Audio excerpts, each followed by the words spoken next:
हाय, welcome back.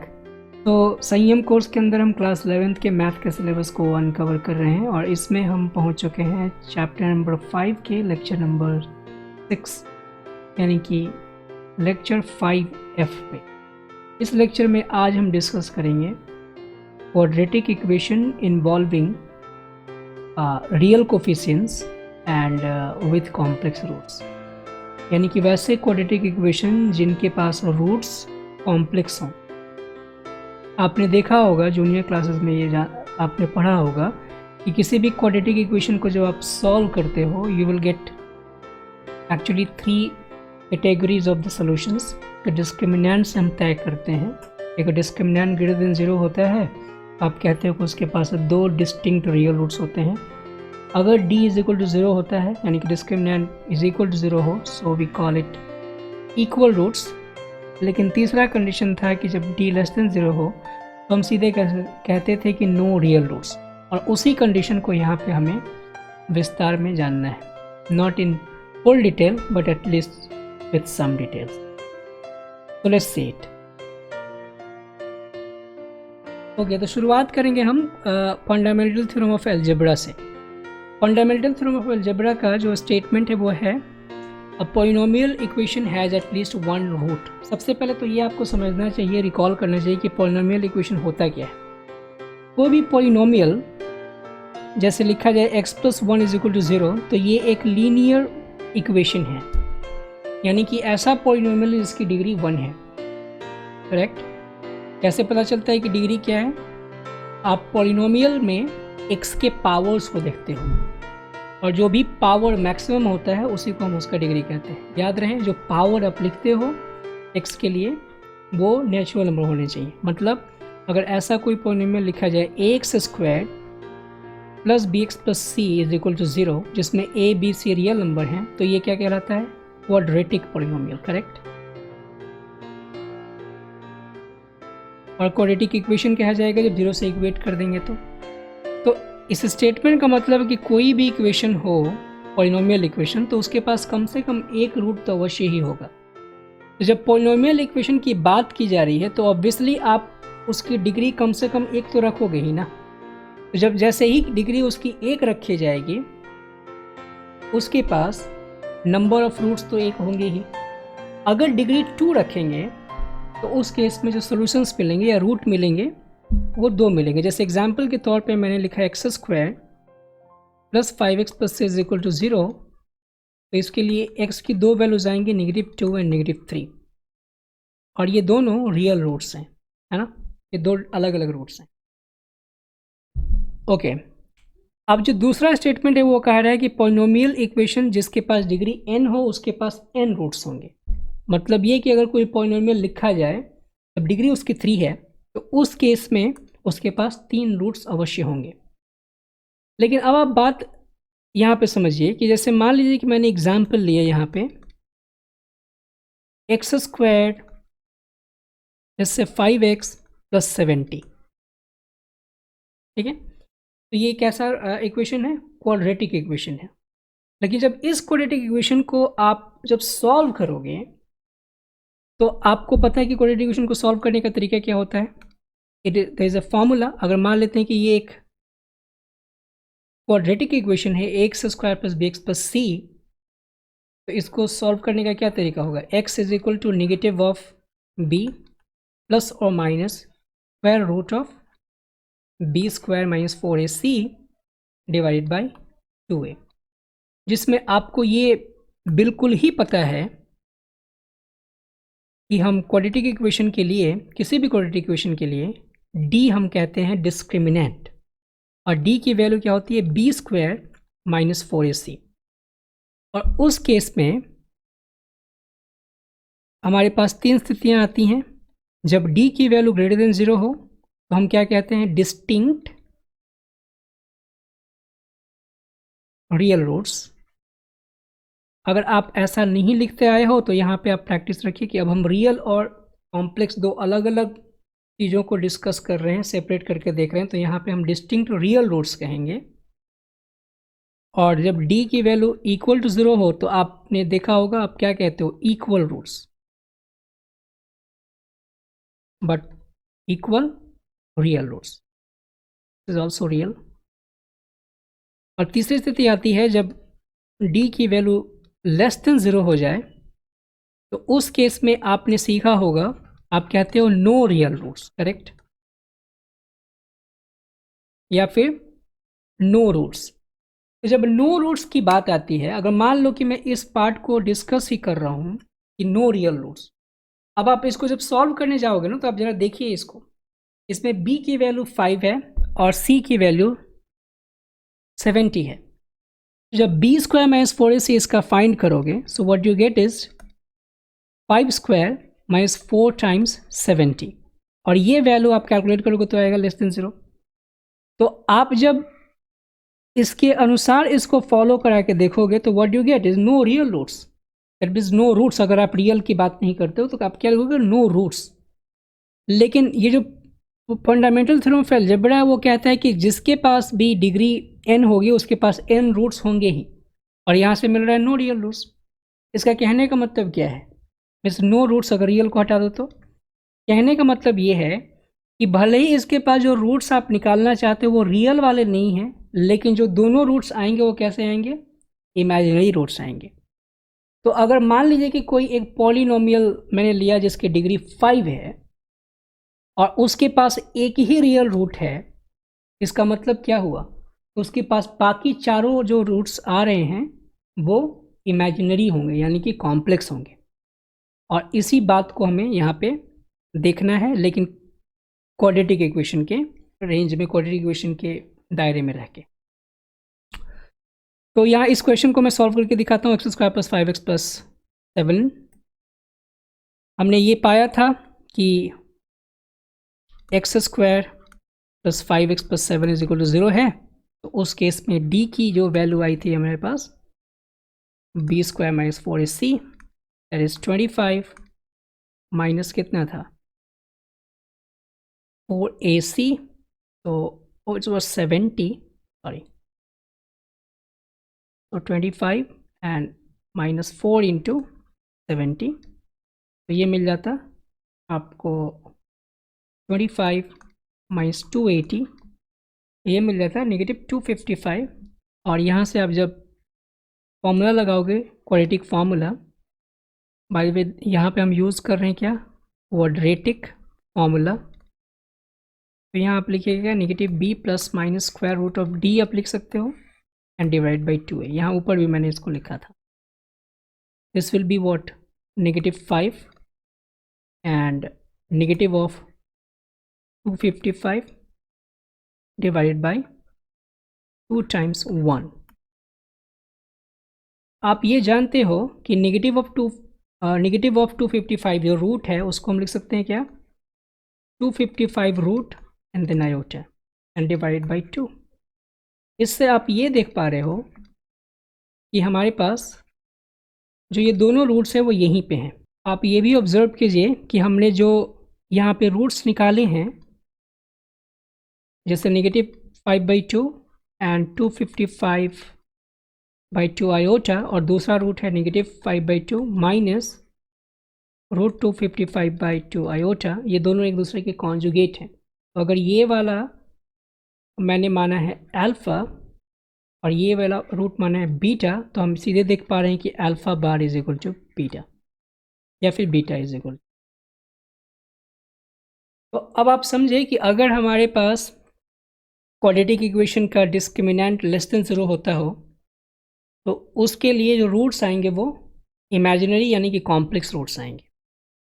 तो किसी भी क्वाड्रेटिक इक्वेशन को मैं फिर से यहाँ पे इसको समराइज कर देता हूँ कि x square plus b x plus c is equal to 0 हो and if discriminant that is b square minus 4ac less than 0 होगा, तो उस स्थिति में हम क्या कहेंगे, we have two complex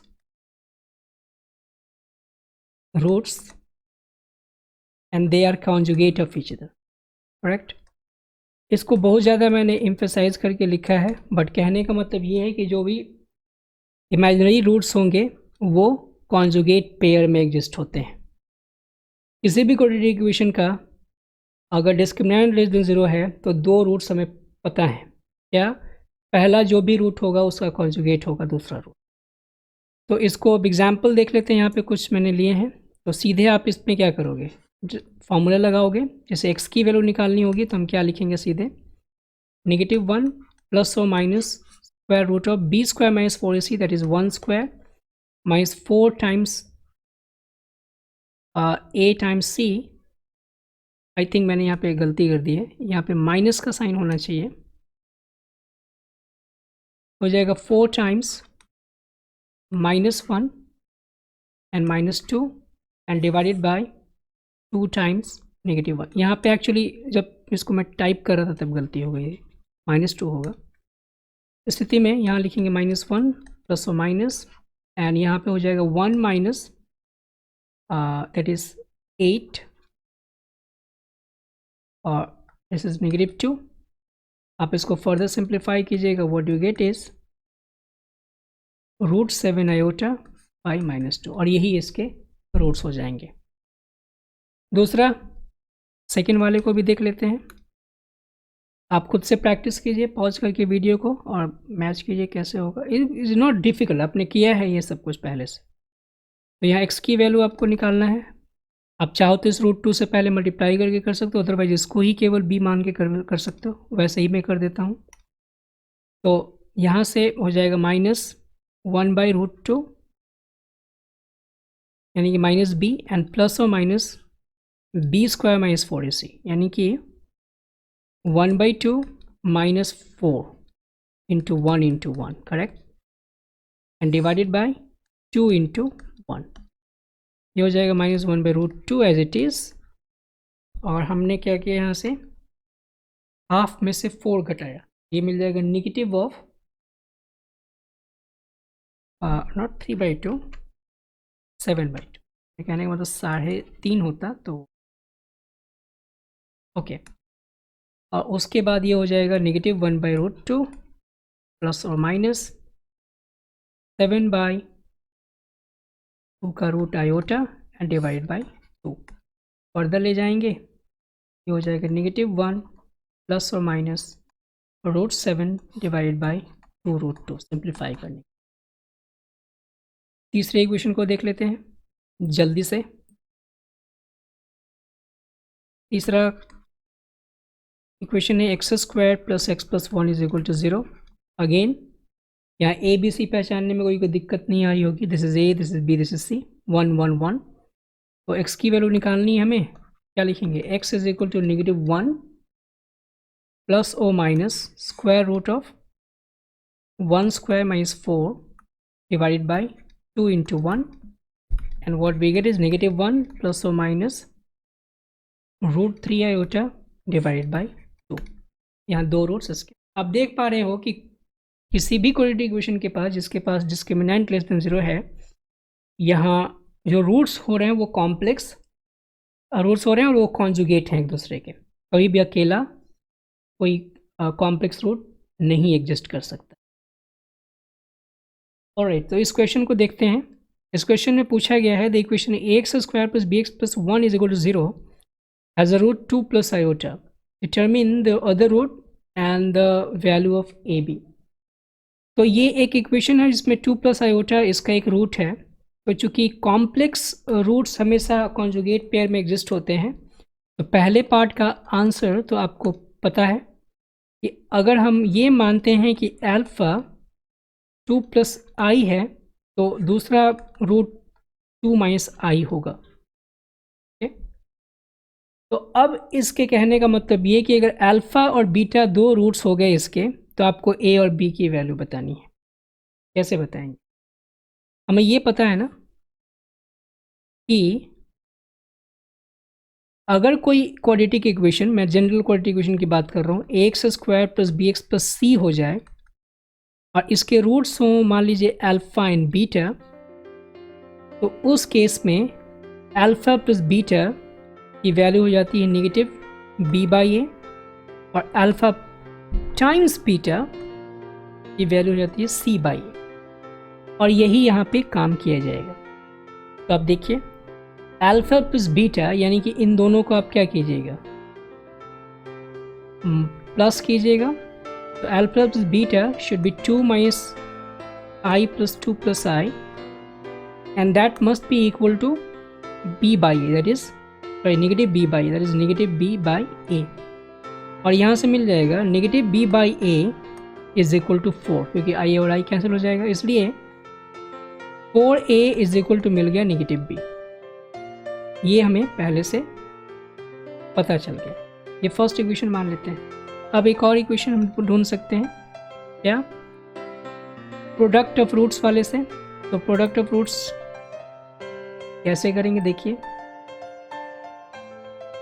alpha into beta, so alpha into beta is just 2 plus i times 2 minus i, और ये किसके बराबर होना चाहिए, c by a, that is 1 by a के।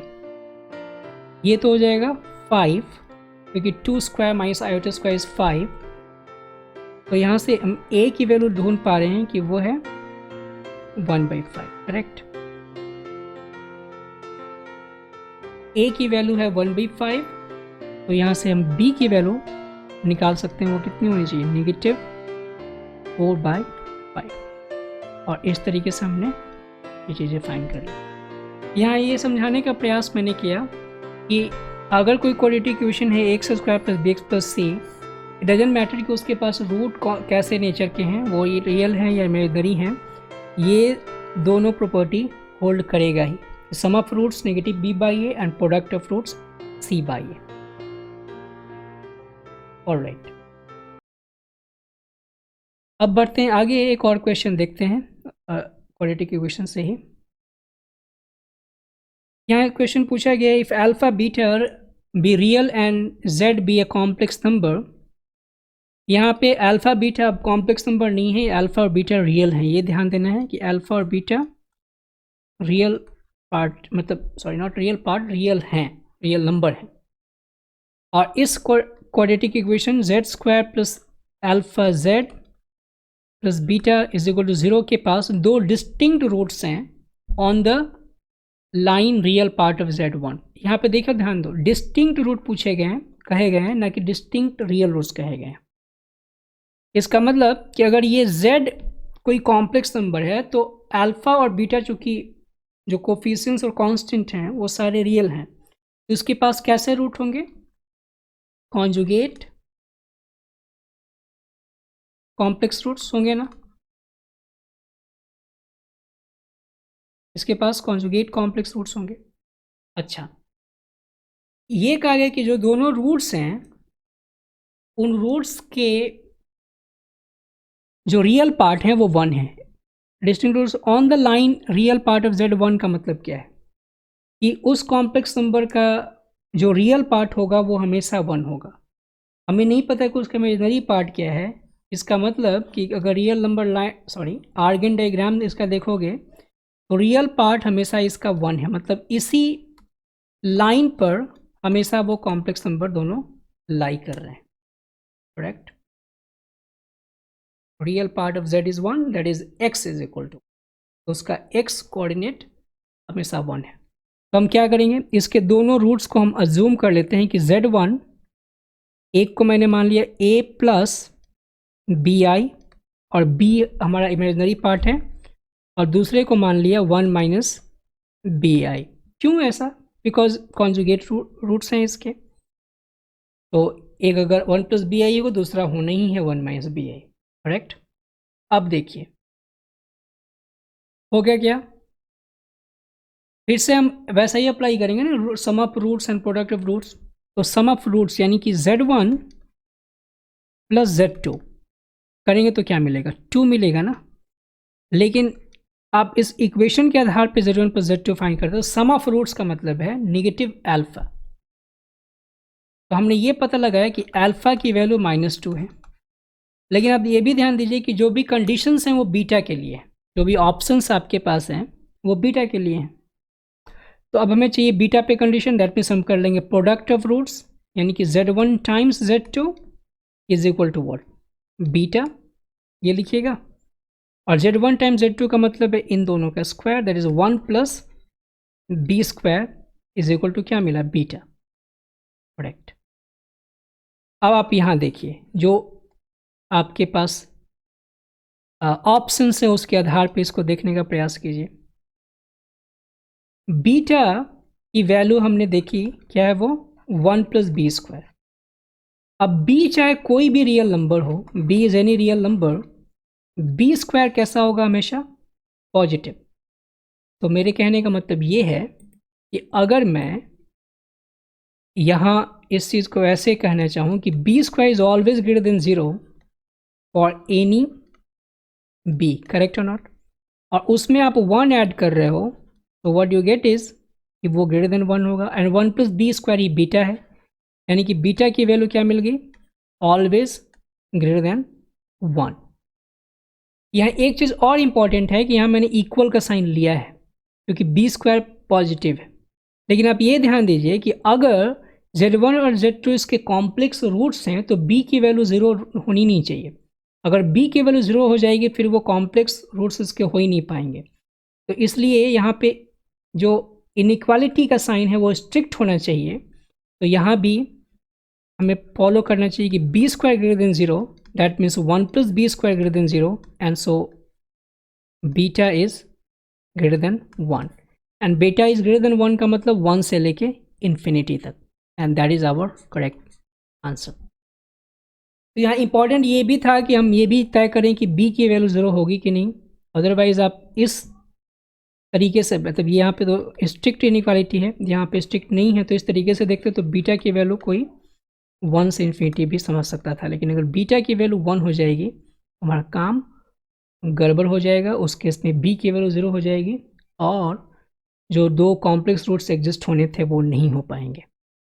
ऑल राइट, अब एक चीज़ और समझते हैं।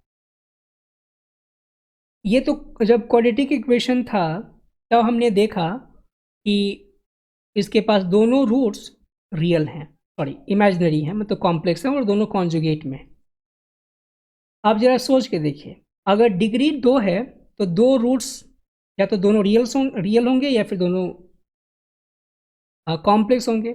अगर क्यूबिक इक्वेशन होगा तो क्या होगा, क्यूबिक पॉलिनोमियल के केस में अगर 3 रूट्स एग्जिस्ट होते हैं तो या तो उसके पास तीनों रूट्स रियल होंगे, या फिर अगर एक आपने ये पा लिया कि वो कॉम्प्लेक्स है तो दूसरा एक कॉम्प्लेक्स हो ही जाएगा, क्योंकि कॉन्जुगेट में एग्जिस्ट होगा हमेशा कॉम्प्लेक्स रूट।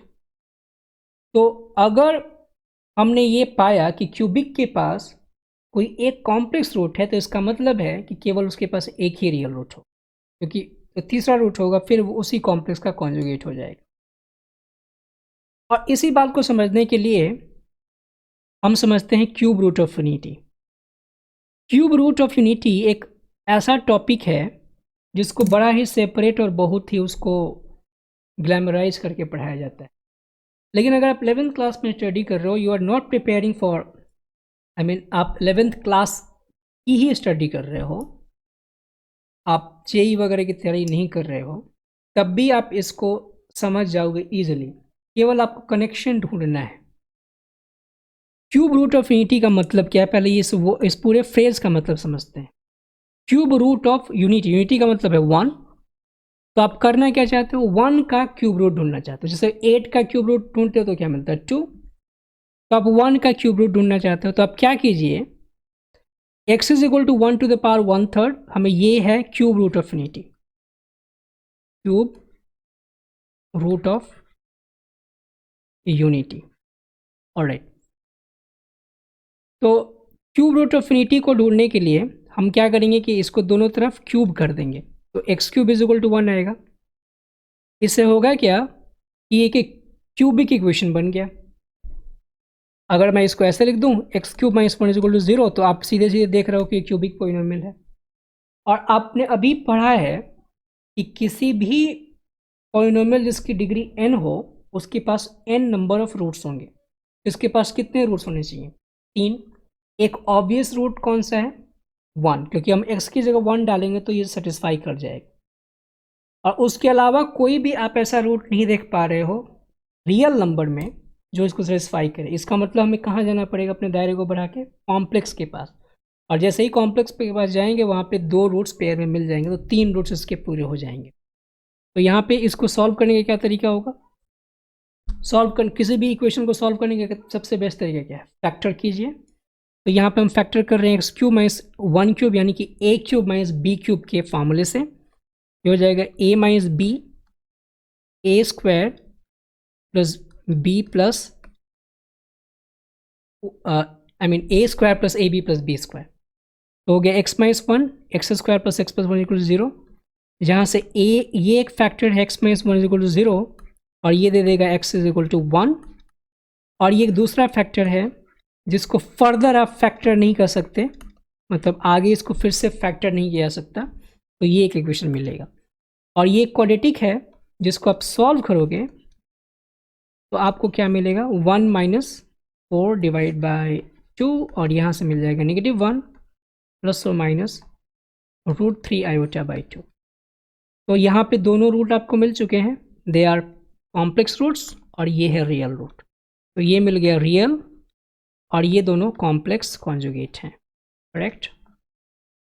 तो जो 3 रूट्स हमने देखे यहाँ पे कौन कौन सा? 1 और एक है -1 प्लस √3 आयोटा बाई 2 और दूसरा है -1 माइनस √3 आयोटा बाई 2।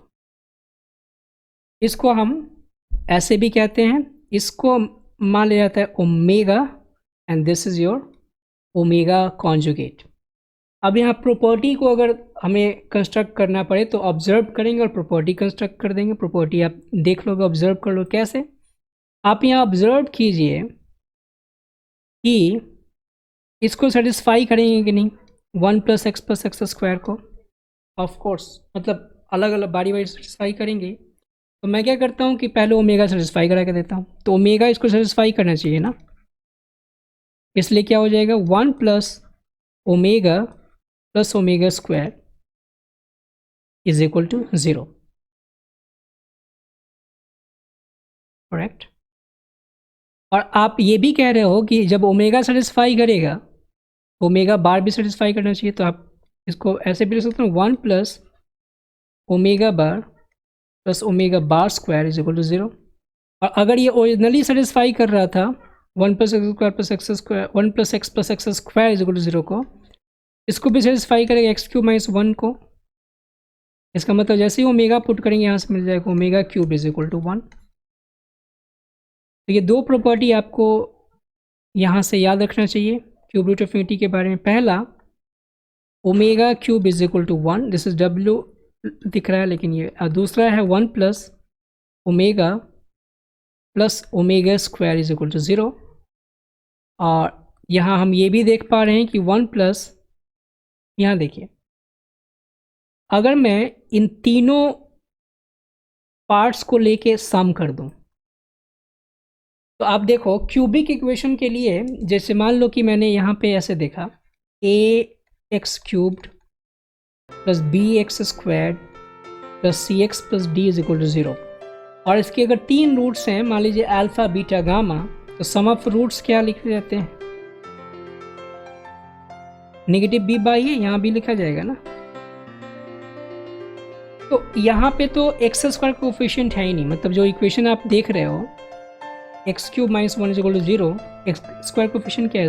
0। इसका मतलब इस इक्वेशन के लिए हमारे पास सम ऑफ रूट्स क्या होना चाहिए? 0, यानी कि 1 प्लस ओमेगा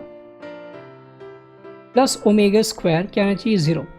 आप ऐसे भी कह सकते हो कि जब इन तीनों को ऐड करेंगे तो 0 आना चाहिए। क्यों? क्योंकि जब इनको आप ऐड कीजिएगा तो जो इमेजिनरी पार्ट होगा वो कैंसिल हो जाएगा और यहाँ आ जाएगा -1 minus -1, -1 plus -1, -2 by 2 that is -1, और ये +1 मिलकर हो जाएगा। अब तीनों को ऐड करके देखिए 0 आएगा।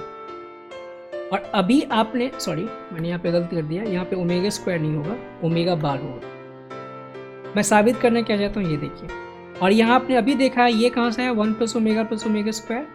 हमने जब ओमेगा को इस इक्वेशन में डाला था तो हमने ये देखा कि 1 प्लस ओमेगा स्क्वायर भी 0 है एंड 1 प्लस ओमेगा बार भी 0 है। इसका मतलब हमने ये साबित किया कि ओमेगा बार ही ओमेगा स्क्वायर है। इसका कहने का मतलब क्या है कि अगर आप इस ओमेगा को स्क्वायर कीजिएगा तो ओमेगा बार मिल जाएगा। मतलब कि आप इस कॉम्प्लेक्स नंबर को लीजिए और इसका स्क्वायर कर दीजिए तो आपको ये कॉम्प्लेक्स नंबर मिल जाएगा। आप करके देखिएगा, इट विल बी फॉलोड।